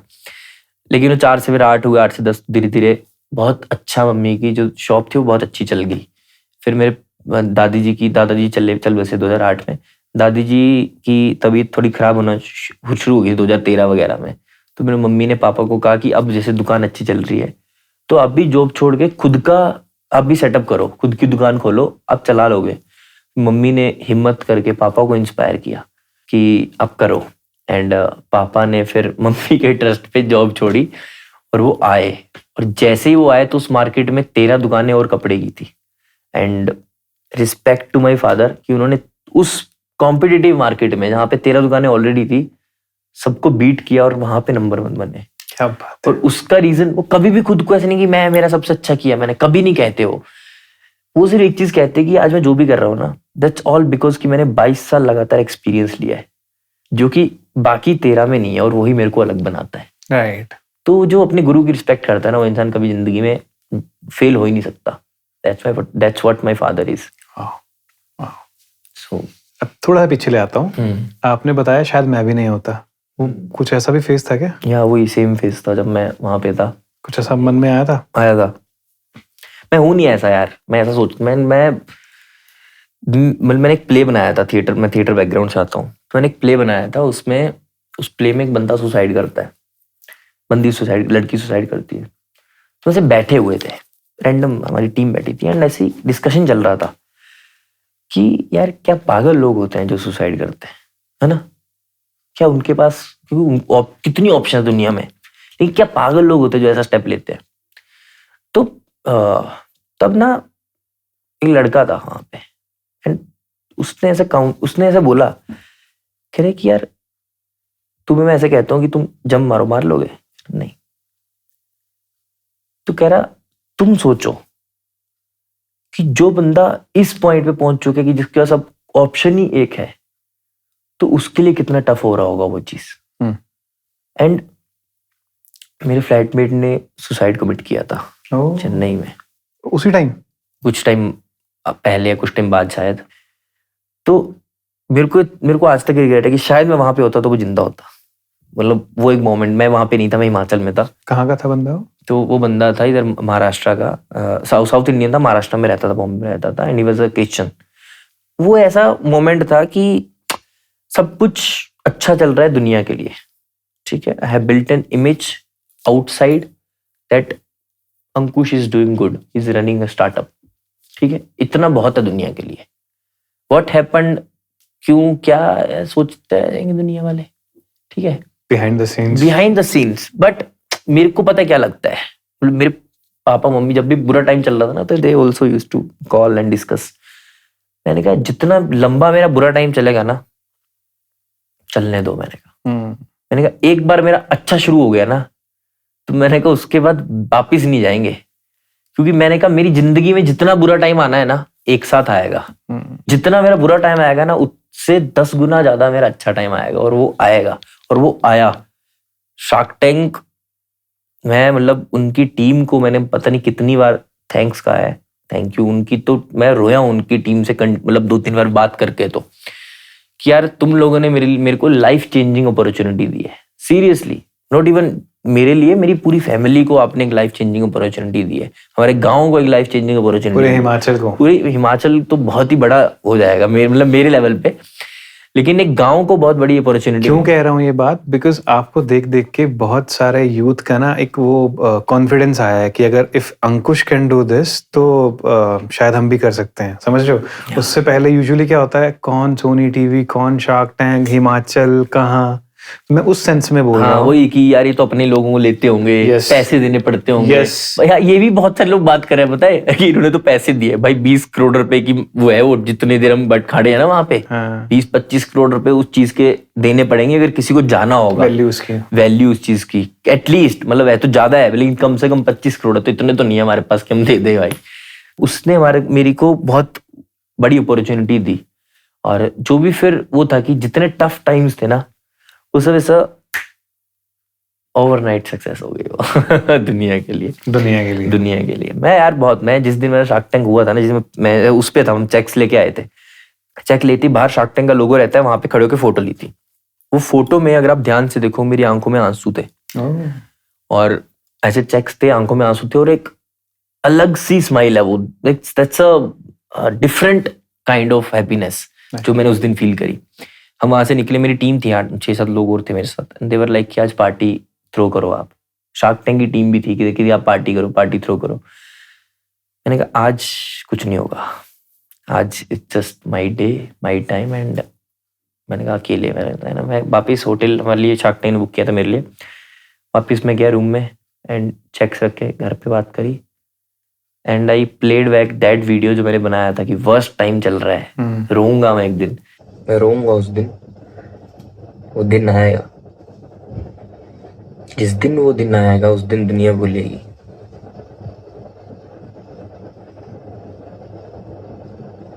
और तब मैं ये वीडियो सबके साथ शेयर करूंगा। अगर वो दिन आया, अगर आप ये वीडियो देख रहे हैं तो मतलब वो दिन आ चुका है। That day I cried. उस दिन मैं बहुत रोया, हद से ज्यादा रोया, अकेला रोया, बहुत रोया। और मैंने यार I did it. That you don't need validation from anybody. किसी से validation नहीं चाहिए मेरे को, किसी से भी नहीं। मेरे को एक बार मेरी मम्मी कहते कि आई एम प्राउड ऑफ, मेरे लिए बहुत बड़ी बात था वो, कि मेरे पापा कहते कि यार हमें बहुत अच्छा लग रहा है, उससे ऊपर कुछ भी नहीं है। लेकिन वो जो था वो मेरे को खुद को प्रूव करना था यार कि मैं वहां से उठ के आया हूं, ठीक है, उस मोमेंट से कि जहां पे लोग, मतलब जब मैंने शार्क टैंक मेरा हो गया था ना, एपिसोड एयर हो गया, उसके बाद जब मैं पूरी गांव के सामने जब मैं स्पीच दे रहा था, मैंने कहा वहां से उठ के आऊं जहां पे लोग खत्म हो जाते हैं। तो जो वहां से उठ के आता है ना वो इंसान कभी जिंदगी में खत्म नहीं हो सकता। ये जो अभी हुआ है ना, ये सर नहीं चढ़ रहा जो हो रहा है। नहीं तो अगर कोई रैंडम, मेरे हिसाब से अगर मेरी जगह पे कोई, वो भी इस एज का लड़का, हाँ इस एज का, तो शायद वो इस टाइम पे सर चढ़ गई होती। लेकिन मेरे लिए ये, मतलब मेरे को तो पता था होना है, ये तो होगा ही, कि मैं जितनी मेहनत कर रहा हूँ ये तो बहुत छोटी चीज, ये मेरे लिए बहुत छोटी चीज है। जितनी मैंने मेहनत, जितना टाइम मेरी फैमिली ने मेरे लिए देखा है, मेरे टफ टाइम जो मेरे दोस्तों ने मेरे लिए देखा है, जिन्होंने मेरे को उधार दिए थे, ये बहुत छोटी चीज है उस चीज के आगे। Shark tank is just a step, the first step. अभी तो बहुत कुछ होना बाकी है। मेरे माइंड में बहुत चीजें हैं जो कि होनी है, और वो 100% होके रहेंगी। जब वो हो जाएंगी तब मैं दोबारा आऊंगा यहीं पे, है ना, कि building a 200 CR business in a year, building 1000 crore का company in 5 years, that will happen for sure, 100% होगा वो। जिस दिन वो होगा तब सोचेंगे कि हाँ कुछ किया है। Best wishes. तो कुछ भी नहीं है, मंजिल नहीं है, अब सीधी सी बात है। Very nice. और आपको मेंटोर भी बड़े अच्छे मिल गए हैं। तो आप MS धोनी के फैन हैं? बहुत बड़ा। मेरे को ऐसा लगता है कि मैं कभी भी अगर प्रॉब्लम में होऊंगा ना, मतलब होता नहीं, अब तो मैं रेयरली होता हूँ, लेकिन जब मैं प्रॉब्लम में होता था तो MS धोनी पता नहीं कहाँ से आ जाते थे एक सोल्यूशन लेके। मेरे कॉलेज में जब मैं पढ़ता था तो मैं थिएटर करता था। मेरी वॉल थी, मेरी दीवार थी, उस दीवार का नाम मैंने रखा था कैप्टन्स वॉल।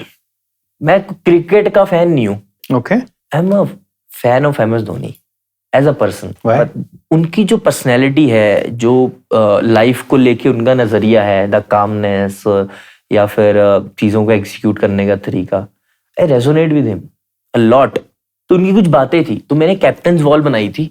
उस कैप्टन्स वॉल में सेंटर में एक धोनी सर की पिक्चर थी, ठीक है, और उसके सराउंड में उनके बहुत सारे कॉट्स थे, लगभग 20-25 कॉट्स होंगे। और मेरे को ये था कि मेरे को पूरी दीवार भरनी है उनके कॉट्स थे। जब भी मेरे को कभी प्रॉब्लम आई, उनमें से कोई ना कोई एक कोट ऐसे आ जाता था कि सोल्यूशन यही तो है। तो मैंने वहां पे शार्क टैंक में भी कोट बोला था एक, कि till the full stop doesn't come sentence is not complete. तो आप कह रहे हो, जब मेरा टफ टाइम चल रहा था तो मैंने कहा यार अभी मेरा फुल स्टॉप नहीं आया, तो मतलब ये सेंटेंस बाकी है। तो मैंने कहा wait for that full stop to come. क्या? तो ऐसे बहुत सारे उनके ऐसे, trust the process, I loved my process, success. मतलब शार्क टैंक सबने एंजॉय करी, डील मिली, everyone is enjoyed it, I didn't.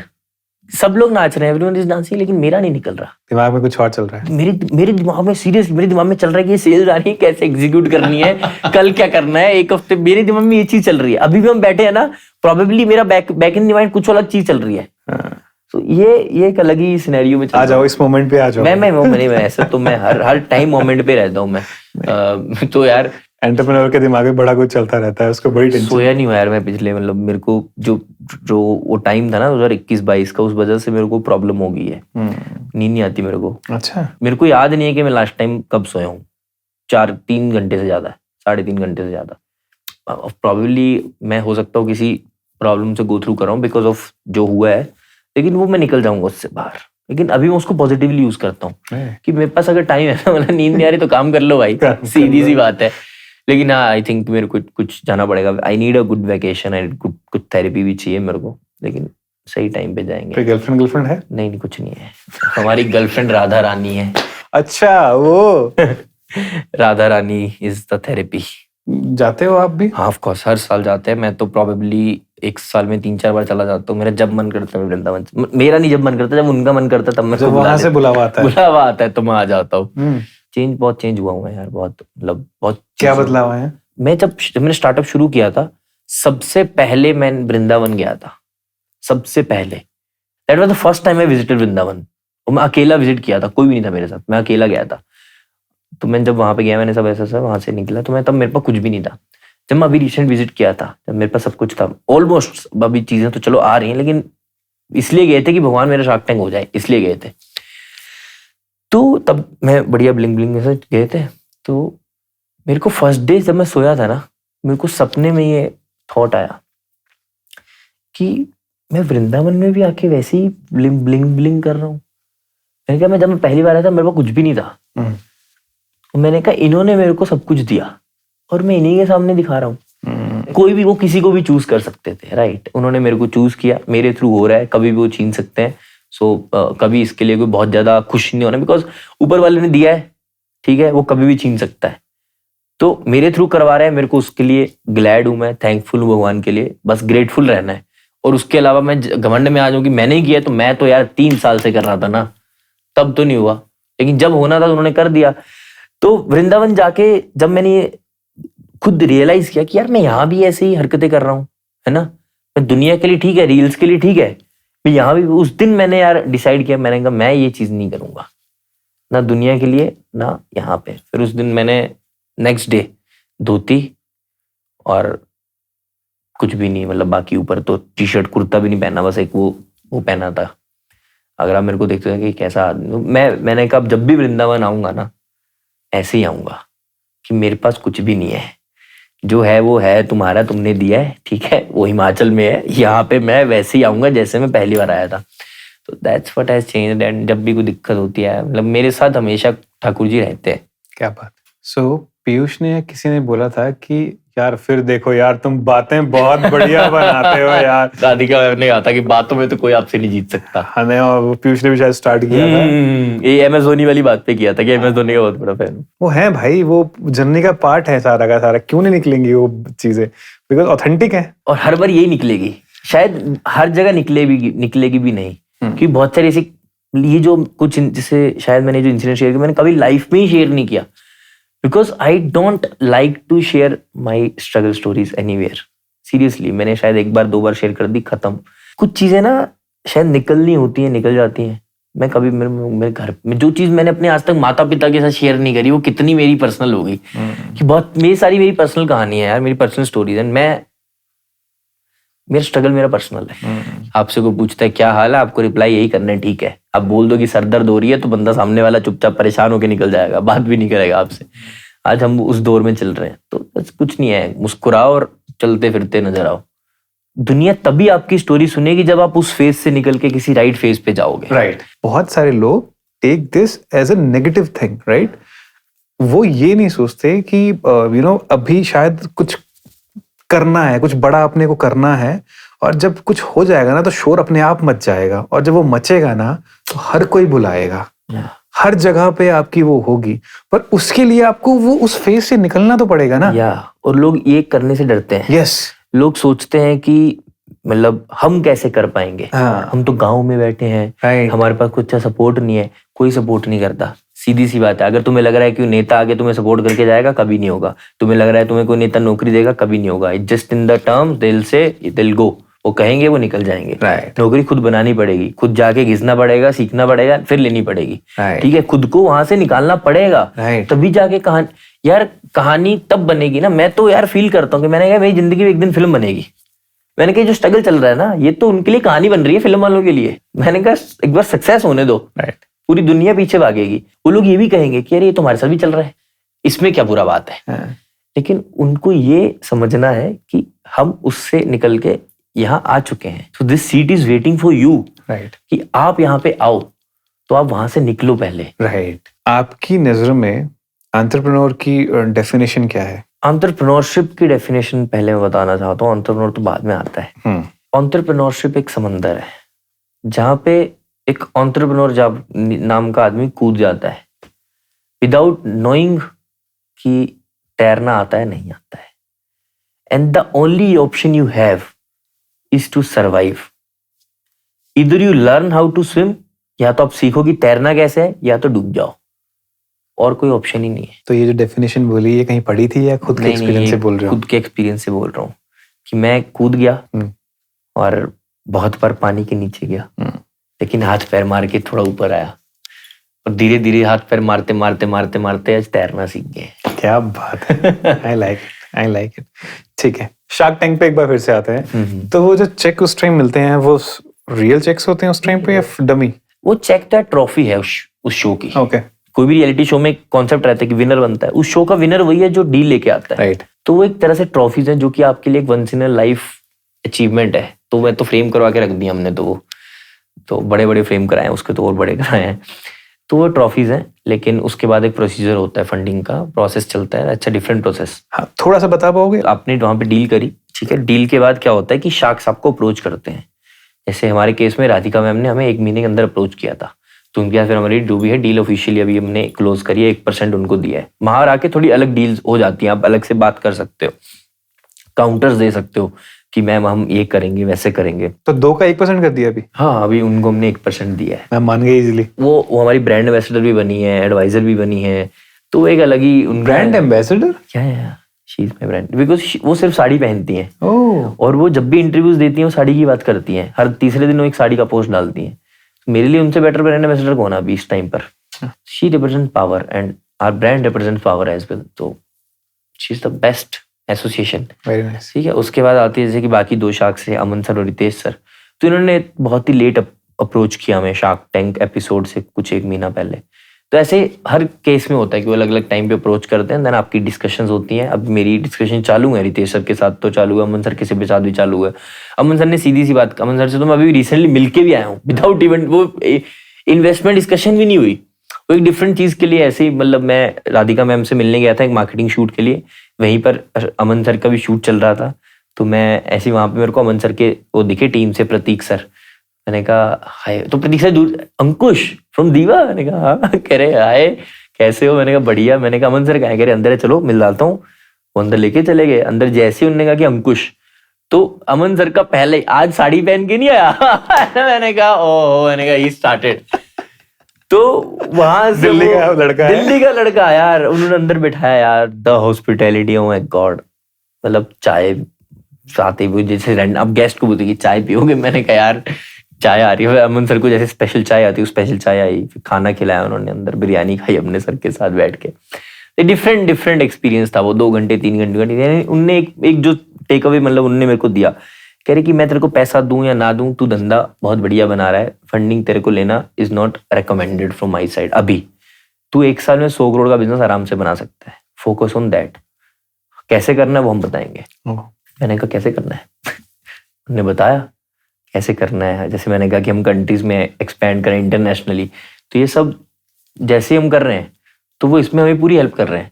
उन्होंने कहा कि तेरे को पैसे लेना या पैसे देना ये मैटर नहीं करता, what matters is do what is good for your business. And मैं तुम्हें हमेशा यही कहूंगा कि तुम क्या सही करो या तुम क्या गलत कर रहे हो। तो वो बहुत बड़े लेवल पे है यार, आई रिस्पेक्ट। मेरे लिए तो यार मतलब बहुत बड़ी बात हो जाएगी, मेरे लिए वो भगवान की तरह है।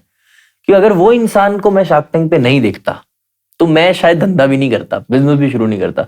ही is my motivation to start a startup, he is my motivation to run it, and he is my motivation to keep it profitable. Simple सी बात है। आई लव हिम बिकॉज मेरे को ऐसा लगता था कि स्टार्टअप ना ऐसे बहुत सीरियस लोगों की गेम है, ठीक है, कि आपको ऐसे बहुत सीरियस होना पड़ता है स्टार्टअप करने के लिए, आपको ऐसे ब्लैक सूट ये सब में रहना पड़ेगा। लेकिन जब मैंने अमन सर को मैंने कहा तो मेरी तरह लड़का है, ठीक है, ये मेरी तरह आदमी है यार, अगर ये कर सकता है तो शायद मैं भी कर सकता हूँ। ही नोस कि मैं उनकी कितनी, मतलब कि मेरे को बताने की, मैं शायद मैं उनको मैं बोलता मैं तुम्हारा एकलव्य हूँ। कि आपने मेरे को मेंटोर नहीं किया ऑफिशियली, लेकिन आपने मेरे को बहुत किया है। उनके बहुत सारे पॉडकास्ट मैंने सुने हैं, उनको मैंने बहुत सुना है। आप कह रहे थे किसको? मैंने अमन सर को बहुत सुना है, मैंने पीयूष सर को बहुत सुना है। तो अमन सर की जो स्टोरी है उससे फिर वही कि मैं बहुत रिलेट किया उनकी स्टोरी से। यार बनाया यार इस बंदे ने, दिल जीतना आता है उनको शायद, हमें ऐसा लगता है। मैं पर्सनली शार्क टैंक खुद इसीलिए देखता हूँ, इसलिए बताऊं। जब उन्होंने आपको ऑफर दिया और एक और बंदा आया था, आई थिंक इस सीजन में आया था, सबकी पिछले सीजन में आया था भाई, वो बंदा अपनी गाड़ी के ऊपर वो कैन सी रख के आया था। इसी सीजन आया था ना, बोल्ट एनर्जी। सबने हाथ खड़े कर दिए कि भाई नहीं, क्योंकि वो ठीक है, वो भी कहीं से सोर्स कर रहा था, व्हाटएवर इट इज, और जो भी था कुछ यूनिकनेस नहीं थी वैसा कि प्रोडक्ट में कुछ। बट अमन ने वही बात बोली थी उस पर, मुझे याद है कि तू बंदा सही है, सॉर्ट ऑफ कुछ वैसा ही कुछ उसने बोला था उसके लिए भी। एंड देन उसको ऑफर किया था, and then I was like कि यार कोई इस तरीके से भी सोच सकता है क्या? बिकॉज पीपल आर लाइक कि नहीं बिजनेस यार, मतलब उनका यही था। देखो मैं बताता हूँ, मैं भी अगर एज इन्वेस्टर आपको कहूँ कि मान लो मैं अगर आपके आइडिया में इन्वेस्ट करता हूँ कि अपना आइडिया है हिमाचली पॉडकास्ट, कि आप हिमाचल में पॉडकास्ट रन करोगे, ठीक है, ये आपका आइडिया है, आप फाउंडर हो, ठीक है। आइडिया कल को चेंज भी हो सकता है, कल को हो सकता है कि हिमाचली पॉडकास्ट नहीं हो, ये इंडियन पॉडकास्ट बन जाए या इंटरनेशनल कुछ भी बन जाए, राइट। तो क्या जिस चीज पे मैंने पैसा लगाया था वो तो बदल गई। तो पैसा किस पे पैसा लगाया जाता है? फाउंडर पे, पर्सन पे, जिसने आज हिमाचली पॉडकास्ट का आइडिया लिया, और वही बंदा ये आइडिया लाएगा कि मेरे को चेंज करना है, पिवट करना है, बड़ा बनाना है, दैट्स अप टू यू। तो मैं आपसे बात करके ये सोचूंगा ना कि क्या ये इंसान उतना बड़ा बना सकता है, क्या ये उतना बड़ा सोच रहा है, क्या इसमें वो जुगाड़ू चीज है, क्या कम पैसे में ज्यादा करने की काबिलियत है जिस इंसान में। तो बस ये चीजें अमन सर देखते हैं ज्यादा। दीवा के बारे में बताओ ना कि कैसे ऑपरेट होता है, थोड़ा सा डिटेल में बताओ कि कैसे आप। अच्छा, एक चीज आपने और बोली थी, जिनसे आप बिजनेस करते हो जी, रिलेशन है, हमारे धंधे में रिलेशन मैटर करता है, रिश्ते मैटर करते हैं। आई वाज लाइक कि यार ये बंदा कौन है यार, ये रिश्ते बनाने से बनते हैं। आप 10 साल किसी काम करो, आपका रिश्ता नहीं बनेगा। सही कह रहा हूं मैं। काम, बिजनेस का रिश्ता अलग होता है, ठीक है, और एक रिश्ते वाला रिश्ता अलग होता है, राइट। तो रिश्ते वाला रिश्ता जहां पे आता है वहां पे पैसे और बिजनेस मैटर नहीं करता। मैंने सुना है बड़े लोग हैं अंबानी इस टाइप, वो लोग रिलेशन मैटर, उनके लिए रिलेशन ज्यादा मैटर करता है। यस, अरे अमन सर, मैं अमन सर के जो मतलब राइट हैंड जिनको मैं मानूंगा, उनके फुल टाइम जो मैनेजर है Prateek sir. Who is Prateek? Prateek is Aman's childhood friend. अच्छा। जो बचपन के दोस्त को इंसान साथ रखता है ना यार, उससे बढ़िया इंसान कोई नहीं हो सकता। सीधी सी बात है कि मैं ऊपर आया हूं लेकिन मेरे साथ मेरे दोस्त भी आएंगे। क्या बात। मैं अकेला सक्सेस नहीं होऊंगा। सिंपल मेरा भी ये रूल है कि यार सक्सेस ऐसी होनी चाहिए कि तुम्हारे साथ पूरी दुनिया उसको एंजॉय करे, तुम्हारा सर्कल उस सक्सेस को सेलिब्रेट करे। अकेले सक्सेस होके क्या मजा आएगा? क्या मजा आएगा कि आप अकेले महंगी गाड़ी में घूम रहे हो, आपका दोस्त कम पैसे की गाड़ी चला रहा है। तो कौन है सर्कल में अंकुश के? मेरे सर्कल में यार एक ही लड़का है, आदित्य शर्मा। आदित्य मेरा जिगरी यार है और मैंने ऐसे ठान लिया है कि इसको तो मैं बहुत ऊपर लेके आऊंगा। क्या करता है आदित्य? आदित्य आहुति एक स्टार्टअप है जिसमें मैंने इन्वेस्ट किया है, उसका स्टार्टअप है आहुति और हैंडल अप, 2 स्टार्टअप्स वो दोनों मैनेज करता है। अच्छा। आहुति को वो फुल टाइम मैनेज करता है, हैंडल के लिए एक और बंदा मैनेज कर रहा है, रुद्राक्ष वाला? हाँ रुद्राक्ष वाला। तो वो उसको मैंने वो कर रहा है ये स्टार्टअप। और मेरे लिए वो दीवा में भी काम कर रहा है। मेरे लिए सब, मतलब मैं उसको बोलूंगा कि आदि यार कूद जा, तो वो ऐसा इंसान है जो कूद जाएगा। हम बात कर रहे हैं आज, ये प्रोबेबली हो सकता है कि वो इस सीजन या नेक्स्ट सीजन शार्क टैंक पे पक्का आएगा। ठीक है, वो भी स्ट्रगल टाइम फेस कर रहा है, वो भी वो टाइम फेस कर रहा है जो मैंने फेस किया है। जब वो ये फेस से निकलेगा ना तो उससे ज्यादा खुश आदमी कोई नहीं होगा, मेरे से ज्यादा प्राउड आदमी कोई नहीं होगा। क्या बात। मेरे सर्कल में मेरे जूनियर्स हैं जिन्होंने मेरे को उस टाइम पे हेल्प करी थी चेन्नई में, राइट, वो हैं। तो एक इंसिडेंट है कि जब मेरे पास किराया भी नहीं होता था, दैट वाज द फर्स्ट, ठीक है, फर्स्ट स्टोरी। सेकंड इज उनको मैंने पे बैक तो नहीं कर पाया, वो मेरे को, हम पौंडी गए थे उन सबने मिलके कॉन्ट्री करके। सेकंड टाइम मैं पौंडी लेके गया था और करीब 8-10 लाख रुपए थ्रो किया था मैंने। कब की बात है? गुड टाइम स्टार्ट हो गया था ना। अच्छा। गुड सेल स्टार्ट हो गई थी। That's how I paid them. मैंने कहा कि यार ये पे बैक तो नहीं मैं कभी कर सकता, राइट, लेकिन this just a glimpse of it कि कितना बड़ा बनने वाले हैं हम। एंड मैंने कहा कि तुम साथ रहोगे तो मेरे को अच्छा लगेगा, नहीं रहोगे तब भी हम कभी दूर नहीं हो पाएंगे। Whatever you have done for me is priceless. Priceless. Very nice. So, दीवा का फर्स्ट एम्प्लॉय किसको हायर किया था आपने? दीवा का फर्स्ट एम्प्लॉय मैंने किसको हायर किया था यार, ये तो बहुत ही ट्रिकी। एम्प्लॉय तो यार फुल एम्प्लॉय तो अलग चीज है, इंटर्न किसको हायर किया? चलिए, दीवा की टीम में पहले मेंबर जो आए थे, एक तो फर्स्ट तो नहीं, सबसे पहला जो मेंबर था दैट वाज माय फ्लैटमेट तने दादा। Yes, I know, I remember this. तने मेरा फ्लैटमेट था, तने बिजनेस बैकग्राउंड से था, हम 3rd ईयर में साथ में रहते थे। मेरे को याद था कि तने हर बात पे जुगाड़ू चीजें करता था। हिमाचल से मैंने उसको फोन किया, मैंने कहा तने यार ऐसा कुछ सोच रहा हूँ, तू क्या कर रहा है? प्लेसमेंट होगी थी उसकी, कह रहा मैं 3 महीने तो फ्री हूँ, तो मैं तेरे को 3 महीने दे सकता हूँ। मैंने कहा मेरे लिए बहुत है, मेरे को लॉन्च करना आगे संभाल लेंगे कैसे करना है, लेकिन लॉन्च कैसे करना है मेरे को तेरी हेल्प चाहिए। Business background? हाँ, बिजनेस बैकग्राउंड। तो वो पहला आदमी था। अच्छा। दूसरा भी मेरा ही दोस्त था, अरिजीत जैन, वो थिएटर में मेरे साथ था, स्टैंड अप कॉमेडियन था वो। मैंने कहा क्या कर रहा है? कह रहा है, मैंने कहा ठीक है मेरे को तेरी हेल्प चाहिए। कह रहा ठीक है, आ गया, वो भी आ गया, वो भी स्ट्रेटेजी, उसको स्ट्रेटेजी डिपार्टमेंट दिया। तो ये 2 लोग आए, फिर हम 3 हो गए, फिर उसके बाद 4 आए, 5, फिर बढ़ता गया, कारवा बनता गया। और पहली लेडी कौन है जिनको आपने हायर किया, जो आप बंगाना में? बंगाना में यार, बंगाना के सबसे पहले एम्प्लॉइज है सपना मैडम और शानू। सबसे पहली सपना मैडम थी। अच्छा। सपना राणा थी या है अभी? अभी ऑफ यार, मैं छोड़ता नहीं हूँ लोगों को। मैं एक बार किसी को पकड़ लिया तो मैं जाने नहीं देता। कहाँ है अभी दीवा? ऑफिस एक बंगाना में है, एक सूरत में है, गुजरात में डिस्ट्रीब्यूशन ऑफिस हमारा, और दिल्ली में एक ऑफिस है, लेकिन वहां पे हमारे एम्प्लॉइज जो आउटसोर्स किया हमने मार्केटिंग और सोशल मीडिया, तो वो वाला ऑफिस उधर ही है दिल्ली में ही। और टेक का ऑफिस इंदौर में। अच्छा, इंदौर से टेक ऑपरेट हो रहा है? Yes. Who's operating it? Friend only. सारा यारी दोस्ती में सर्कल चल रहा है? ये यारी दोस्ती नहीं है, नहीं, यारी दोस्ती काम के बाद बनी है। अच्छा। रिश्ता बना है, रिश्ता बना है, रिलेशन बना है। हम रिश्ते बनाते हैं। हम सीधी सी बात, हम रिश्ते बनाते हैं। हम बिलीव ही नहीं करते कि कोई कस्टमर है हमारा। अभी के स्टार्ट टाइम में बहुत सारे कस्टमर्स को प्रॉब्लम फेस हुई। क्या हुआ कि देखो, हम गाँव से ऑपरेट कर रहे हैं ना, तो इसके प्रोज तो हैं, कौन से ज्यादा है। हमने 5000 साड़ीज लगभग शिप करी, ठीक है, पिछले 20 दिन में। 5000 में से 250 के करीब saris return I. It's very, बहुत अच्छा रेट है, कोई बहुत बड़ा रिटर्न रेट नहीं है। कम साड़ीज, मतलब वी वर एक्सपेक्टिंग हाई। वो 250 लोगों की साड़ी रिटर्न रिक्वेस्ट आई। वो हमारा रिटर्न ऐसा था कि आप हमें कॉल करो, रिटर्न प्लेस कर लेते हम। लेकिन क्योंकि हमने न्यू कस्टमर सपोर्ट भी हायर किया था, शार्क टैंक में बहुत सारे ऑर्डर्स आए थे, तो उनको चीजें कुछ सिखा नहीं पाया हम टाइम पे। वो कॉल्स पिक नहीं कर पा रहे थे कि कॉल्स कंटिन्यूसली आउटगोइंग हो रही थी। तो इनमें से कुछ लोगों ने कमेंट्स करना चालू कर दिया कि अरे फ्रॉड कंपनी है, फ्रॉड फाउंडर, जो उन्होंने क्लेम किया वो ऐसा कुछ भी नहीं है। मेरे को एज अ फाउंडर इससे बुरी बात कुछ भी नहीं हो सकती।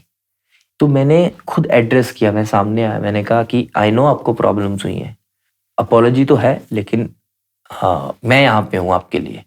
सो पहली चीज, वी आर नॉट फ्रॉड्स। मैंने कहा आप कोई भी प्रॉब्लम है मेरे को लिखो, ठीक है, कमेंट करना है कमेंट कर दो, नो वरीज। नेगेटिव कमेंट है मैं पॉजिटिव में कन्वर्ट कर लूंगा। डिले हो सकता है किसी चीज में, लेकिन मेरे यहाँ पे रिटर्न ना हो या रिफंड ना हो, आपको ये हो ही नहीं सकता।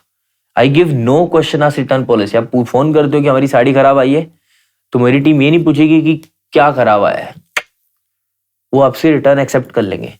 प्रोबेबली फीडबैक जरूर लेंगे, बिकॉज फीडबैक मैन्युफैक्चरर को देना है, दैट्स इट।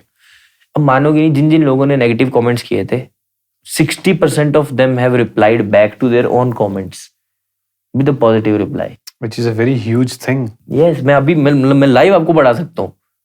ऐसे कमेंट्स आए हैं कि मैंने नेगेटिव कमेंट्स लिखे थे कि एक सेकंड का हमारे पास टाइम तो होगा ही। हाँ, अभी रिसेंटली आज ही मैं कमेंट पढ़ रहा था, अभी हम बाहर बैठे थे ना, तो शूट के टाइम पे मैं ये कमेंट पढ़ रहा था, तो एक कमेंट आया था इनका, मैडम का नेगेटिव कमेंट था, तो इन्होंने आज कमेंट किया, okay. Hi, I commented prior to this video featuring the owner sharing my experience here. Post the video, I personally received message from the owner regarding my issue. Though the company has policy of refund up to INR 2499, कि हम सिर्फ 2500 के नीचे का ही refund करते हैं। I still got my refund of INR 5800, मेरा 5800 रुपए रिफंड हुआ है। Whatever he is saying, वो जो भी चीज कह रहा है इन दिस वीडियो, वो उस पर काम भी कर रहे हैं, ठीक है, और he is true to his words. He also promised कि क्वालिटी भी इंप्रूव हो रही है, चीजों पे काम कर रहे हैं। And thanks to thediva.com for prompt response, I take my negative words back. इससे बेटर मेरे लिए कुछ फीडबैक नहीं हो सकता। Right. एंड मेरा ये तरीका है। और जैसे रिफंड्स करते हैं, मैं सिंपल चीज बताता हूँ, रिफंड्स करेंगे, आप एक दिन में एक यूपीआई से 30 ही रिफंड्स कर सकते हो, Okay. 30 ही ट्रांजेक्शन कर सकते हो, 100 ट्रांजेक्शन ही नहीं कर सकते। तो हमारे पास कोई, और अब दीवा के अकाउंट से रिफंड हो गया, पर्सनल अकाउंट से तो रिफंड्स नहीं करूंगा, तो हम एक दिन में 30 ही कर पा रहे थे। और जिनको नहीं हो पा रहे थे वो सोच रहे कि यार आपने हमसे यूपीआई ले लिया, अगर रिफंड क्यों नहीं करो, फिर वो नेगेटिव लिखेंगे। हाँ. अभी recently we got a solution, हमने एसबीआई से बात किया, तो अब we can do bulk refunds. तो उसके लिए हमें बैंक अकाउंट डिटेल्स चाहिए हर कस्टमर की, full details, then only we can do that. Okay. तो अब जाके यार सोल्यूशन मिल रहे हैं हमें, और धीरे धीरे बेटर सीखेंगे हम यार। It's a process of learning, क्योंकि हमें थोड़ी ना पता था कि हम 1-2 करोड़ का बिजनेस कर रहे होंगे, है ना। तो अब पता है कि अब कर लेंगे, अब तो करना ही पड़ेगा। तो कैसे मैनेज करना वो भी सीख जाएंगे। Right. कॉम्पिटिटर्स ने हमारे ऊपर अटैक्स कराए, साइबर अटैक्स कराए, हाँ. उनके बारे में तो मैंने बात भी नहीं करी। मैं तो उनको भाव तक, मैंने कहा ठीक है कराओ, पैसे दे दे के अटैक्स कराए हैं। चाइना के हैकर्स को 60 मतलब कितने पैसे दिए हैं उन्होंने, और अटैक्स कराए, और फिर हैकर्स के हमें मैसेज आए कि we attacked your this so this much we got paid, you pay us this much amount, will attack them back. ऐसी मेल्स पढ़ा दूंगा मैं आपको। यार मेरे को फर्क नहीं पड़ता। तो बहुत सारे नेगेटिव कमेंट्स तो कॉम्पिटिटर्स के भी आए हैं, कॉम्पिटिटर्स ने करवाए हैं। हमने ऐसे कमेंट्स आए, किसी ने ट्वीट कर दिया, someone tagged Radhika ma'am and Aman sir and कि ये दिस गाय इज स्कैमर, है ना, they are selling prices higher than other website, ऐसा कुछ तो ट्वीट डाला। मेरे को राधिका मैम ने भेजा कि look into this matter, because वो भी यार बहुत अलग से सुलझे हुए आदमी, उनको पता है कि यार ऐसे कोई। मैंने पूछा कि give me your order ID, कि आपकी जो प्रॉब्लम है, प्रॉब्लम सॉल्व करता हूं मैं, tell me your problem. There was no order ID. तो यार फिर तो एक सिंपल सी डिफेमेशन, बिकॉज यार आप गूगल ट्रेंड चेक करोगे ना, 100 लोग अगर पिछले 1 महीने में 100 लोगों ने अगर सारी सर्च करी है, तो 96 ने हमसे बाई करी है।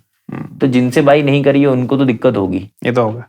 मैं यार ध्यान नहीं देता। डिफेमेशन की तरफ तो जाएंगे फिर कुछ चले जाओ भाई डिफेमेशन की तरफ। मैं बैठा हूँ सामने, और कोई भी कॉम्पिटिटर का फाउंडर आके नहीं लड़ सकता बैठ के मेरे साथ। ऐसे आ जाओ 1 to 1।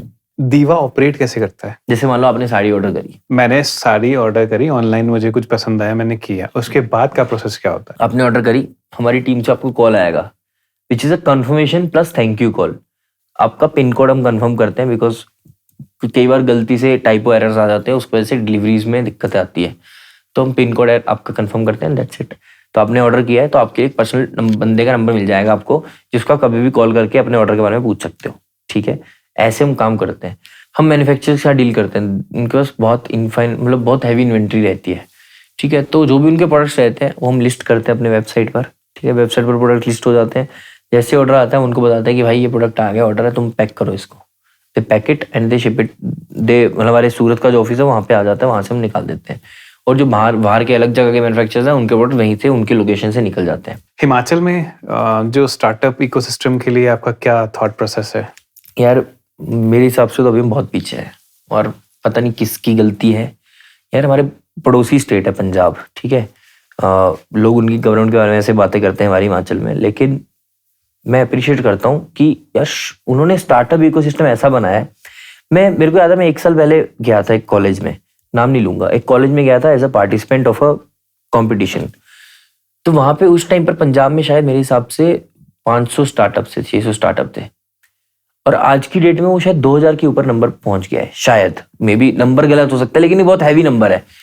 पंजाब में बहुत हैवी नंबर ऑफ स्टार्टअप्स हैं। और दूसरे हिमाचल की बात करें तो हिमाचल का नंबर पहले भी कुछ 170 100 ऐसा था, 130 था शायद, आई डोंट नो, अभी 500 के नीचे ही है। तो ऐसी क्या हम में दिक्कत है? हम कल्चर ही नहीं बना पा रहे वो, और वो एक बंदे के बनाने से नहीं बनता। गवर्नमेंट का रोल देखते हैं उसमें? गवर्नमेंट का मेन रोल रहता है, लेकिन गवर्नमेंट कुछ कर ही नहीं रही है स्टार्टअप्स को लेके। हिमाचल गवर्नमेंट मतलब यार, मैं कोई ऐसा, आई am not a party person, ठीक है, सरकार किसी की भी हो, पास्ट में यार दोनों सरकारें नहीं है, किसी ने भी इस चीज के ऊपर काम ही नहीं किया, फोकस ही नहीं किया। मैं यार आई डोंट वांट कि कोई मेरे को प्रेस करे, सीधी सी बात है। मैं शार्क टैंक में जाके आया, हिमाचल का इकलौता आदमी हूं मैं, ठीक है, लेकिन अभी तक मेरे को प्रेजेंट गवर्नमेंट से अभी तक किसी से टेक्स्ट तक नहीं आया, ठीक है। मेरे वहां पे लोकल जो एमएलए थे, वो जो अभी वो कुटलैहड़ से, मतलब बीजेपी की तरफ से वो फाइट कर रहे हैं, देवेंद्र भुट्टो जी, तो उनका मेरे को वहां से उनका मेरे को मैसेज आया, उन्होंने पोस्ट किया हमारे बारे में सबसे पहले, अनुराग ठाकुर जी ने पोस्ट किया। तो यार वहां इतने लेवल पे लोग पोस्ट कर रहे हैं, लेकिन हमारी गवर्नमेंट को फर्क ही नहीं पड़ता कि कोई क्या जाके आ रहा है। तो यही है यार, जब तक वो मेहनत नहीं करेंगे ना इस चीज पे, कि जब तक लीडर्स स्टार्टअप्स के बारे में बात नहीं करेंगे, जब कॉलेजेस में इकोसिस्टम नहीं आएगा, जब स्कूल्स में इकोसिस्टम नहीं आएगा, तब तक हम नहीं बना पाएंगे, हम रह जाएंगे ऐसी ही रेस में पीछे। ठीक है, you don't need any kind of appreciation, I can understand, but यार एक बनता है उनकी तरफ से थोड़ा सा। मगर मैं अगर उनकी जगह होता या शायद कोई और होता तो शायद करते, बिकॉज अगर ऐसा होता कि 10 लोग थे हिमाचल से, तब भी चलो बात अलग होती, या फिर हिमाचल में लोग किसी को पता ही नहीं चला, तब भी बात अलग होती। सब जगह पता चल, यार सब जगह पता चल रहा है, मतलब इंडिया, मतलब अनुराग ठाकुर जी हमारे लिए, चलो अनुराग जी है, इंडिया के सिटिंग स्पोर्ट्स मिनिस्टर है, वो इंडिया के सिटिंग यूथ अफेयर्स के मिनिस्टर है।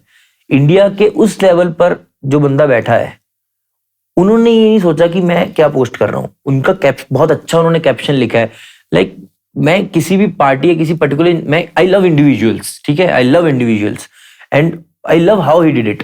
उन्होंने प्रॉपर पोस्ट किया, प्रॉपर कैप्शन, बहुत अच्छा लिखा उन्होंने हमारे बारे में।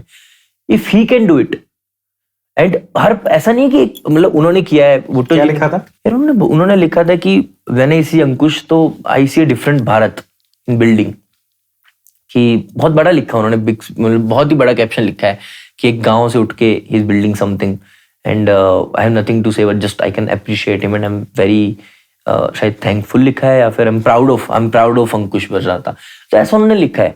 और कोई बहुत टाइम नहीं आता ये चीज करने में, सिंपल सी चीज है, लेकिन ये चीज हम जैसे लोगों को, कि बीइंग एन एंटरप्रेन्योर, जब आपको आपके लोग अप्रिशिएट करते हैं ना, उससे ज्यादा मोटिवेशन नहीं होती। दुनिया तो कर ही रही है, it's not about appreciation, it's like government is just ignoring startups, no one wants to talk about, किसी को स्टार्टअप बारे में बात ही नहीं करनी है भाई।